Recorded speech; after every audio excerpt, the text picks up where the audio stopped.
Alrighty, so I want to show off something that most people don't know about Sadako. It's the fact that she has essentially inbuilt whispers, right? We all know that Sadako has lots of TVs that spawn around the map, but did you know that the TVs light up when a survivor is nearby? So you can use TVs to actually determine a survivor's location. So on the TV, when they are activated, a static screen will play, and right now the TV is turned off because for the first 30 seconds, that is how it works. But if the little video plays on the TV, that means there's a survivor within 16 meters of the TV. So you can use that information to start looking for survivors. So here's a TV. You see how that little video is playing on it? That's telling us that there is a survivor within 16 meters. And then as the survivors move away, the static comes back. So you can do that for any of the TVs that are on the map. Same should be able to say about this TV here. There should be a survivor nearby. And as you can see, there's a little video playing on it. So that means there's a survivor within 16 meters of this TV. Hello. So you can use that information to quickly determine whether you should be spending any time around an area, because the survivors can't necessarily know that you're there. You don't have to bring a perk like Whispers. That TV is just going to always activate if there are people nearby. So we're going to try and chase this Claudette down. She has a nice little pallet here. Obviously, Sadako's weakness is still her chase potential. We have Bloodlust now, so we actually will catch her fairly easily without dead hard interference. She didn't dead hard. There we go. Fantastic. And so one thing we can also do about Sadako, which is always going to be very powerful, is use macro elements to our advantage. Macro, for those unfamiliar, is a word we use for big picture stuff. So that just means using the map and hooks and layout to our advantage. It was a really quick pickup. I wonder if they have We're Gonna Live Forever. We'll find out later. There's one over here, and we'll hook her there and find out where the other thing is. Assuming the other thing wasn't also this gen. Okay. So let's find out where the rest of the team are. Obviously, this gen's about to unblock. The thing wasn't working yet. Dwight potentially is coming upstairs right now. I can have a look at the TV to know whether I should waste time. See how there's a little video playing. I now know there's a survivor within 16 meters, and chances are they're right up here. Hello. So using TVs as whispers is just a nice little way to, I guess, save time. Dwight's been healing, so he doesn't have a decisive strike, so we are going to utilize that to our advantage. Would be a shame not to. He does have a strong pallet here, though, so we'll see how he uses it. Not well. Fantastic for us. Let's get him on another Scourge Hook and get this game really snowballing. Would you like to take a hit? Oh, yeah. Oh, you're actually going to Sabo. That's really good. Let's drop Dwight and get out of this animation quickly because we're not going to be able to catch him. But we will catch him here unless Yui blocks well. She blocked really well. But everyone's injured now, so I think that's a net win for us. I actually have that TV behind. Let's teleport to it so we can potentially catch Dwight off guard. There he is. Hey, Dwight. So now Dwight's completely out of position again. That's a shame, buddy. You tried really hard, and you got so far. In the end, it didn't really matter, did it? That's blocked. Looking for barbecue information. I'm not actually seeing any, which is a bit curious. Makes me wonder if the survivors have already a multiple up there. In that case, I'm actually just going to stay here. Multiple survivors here in trouble. One down. I have this TV inside that I might be able to utilize to my advantage, depending on how Yui loops. I showed myself for just half a second. Usually that's long enough to get someone to vault. Oh, big spins. Yeah, we're chucking on a gen, and I actually know where fingers because of this TV MN switch. Wow, fantastic. And just through one bad decision from the survivors to take hits, I think we might actually be... oh, no, they have Unbreakable. Never mind. The game continues! Well, we can just chuck her on a Scourge Hook and restart our snowball a little bit. There's no way Finn gets this saboed in time. So that's really fantastic. Aha! Another tip with Boiled Over is you actually should path left and right rather than pathing forward if you're struggling with the struggle effects. That's just an easy way to minimize the effects of Boil Over. That will go a long way. If you're already struggling with Boil Over, then for whatever reason, pathing left and right rather than pathing forward and backwards will minimize the effects massively. All right, let's get this hit on Claudette. She's in a bad position. I'm actually pathing directly to the jungle gym, where she pathed to a corner of the map. But there was a pallet back here first. That's really nice. I want to see if I can utilize my invisibility here at all. Yeah, look at that. I just got half a second closer to her. because I waited for my hands to disappear before moving forward, and she didn't know which way I was coming. Short loops like that, Sadako actually does really well. Another dead man switch, another angry survivor that we can teleport over here. We got 2 of them here. In fact, I can start using my TVs to zone the survivors, like so. Basically putting myself in between the hook and the survivors again.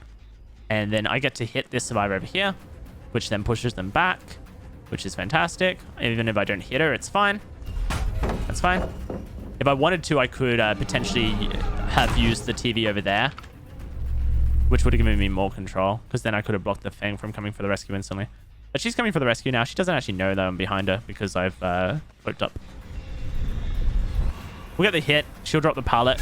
I was going to try S key to get out of the pallet drop, but I think we should be fine here. There's only Dead Hard that's going to influence us poorly, and that didn't really get it very far. Fantastic. Oh, man. The survivors keep taking pain res. He dropped down, so we're going to teleport back here.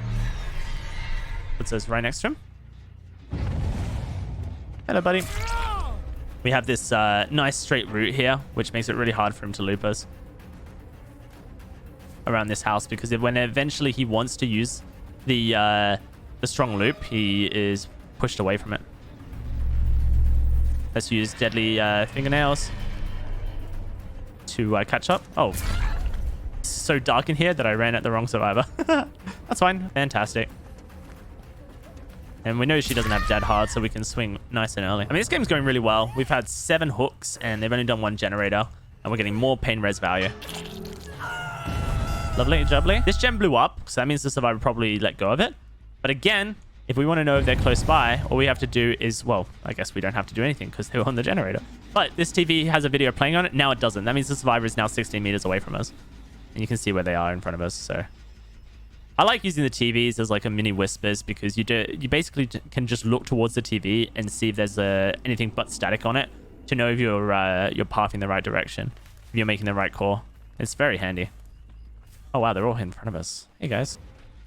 Did I say Fang? I meant to mean the entire team. We have a TV ahead of us, but teleporting to it's probably not going to net us a kill, so I'm not going to bother with that.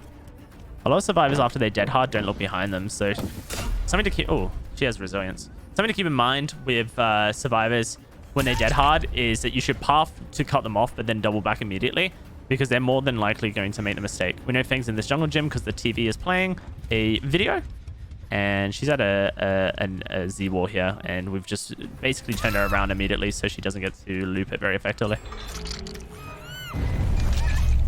I wonder if I teleport, will she drop early? Probably not. Oh, she had. Or has she? Yeah, she has. She's over here. Hey, how you doing?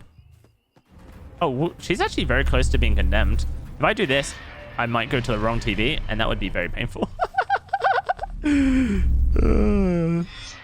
That's hilarious. That was an unlucky mistake, wasn't it, friends? This cost me a lot of pressure. All right, well, they're probably over on this generator here, so let's just TP over. Hey, guys.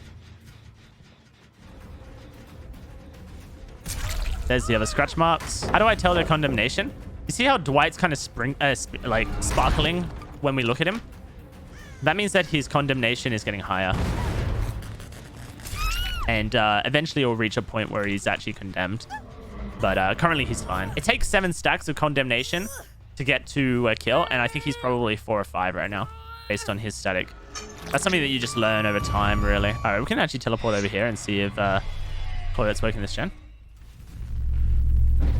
Oh, she's over here. I see. Let's have a look at this TV and see if it's on. All right, static. So the survivor's not here. Ah, scratch marks. Fantastic. I could have wasted so much time searching that house, but I just looked at the TV and then I knew that she wasn't there. That's so helpful.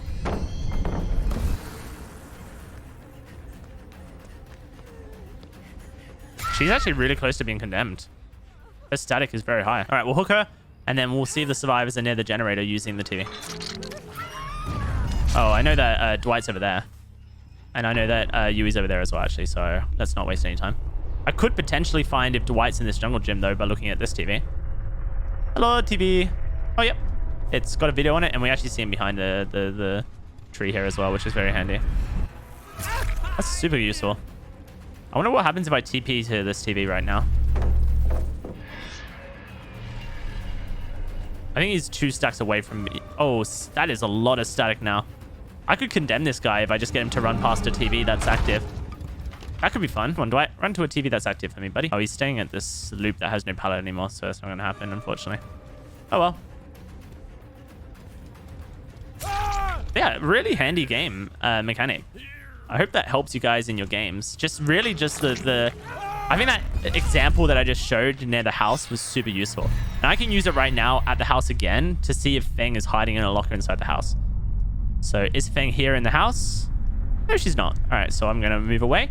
Is Feng over here at this jungle gym? No, she's not. What about over here? Is she near this TV?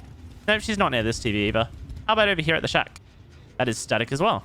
All right, so it seems like Feng is nowhere near us. Oh, there she is.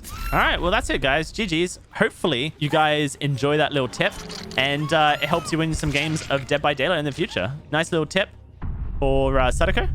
If you see a video playing on a TV, a survivor is 16 meters away.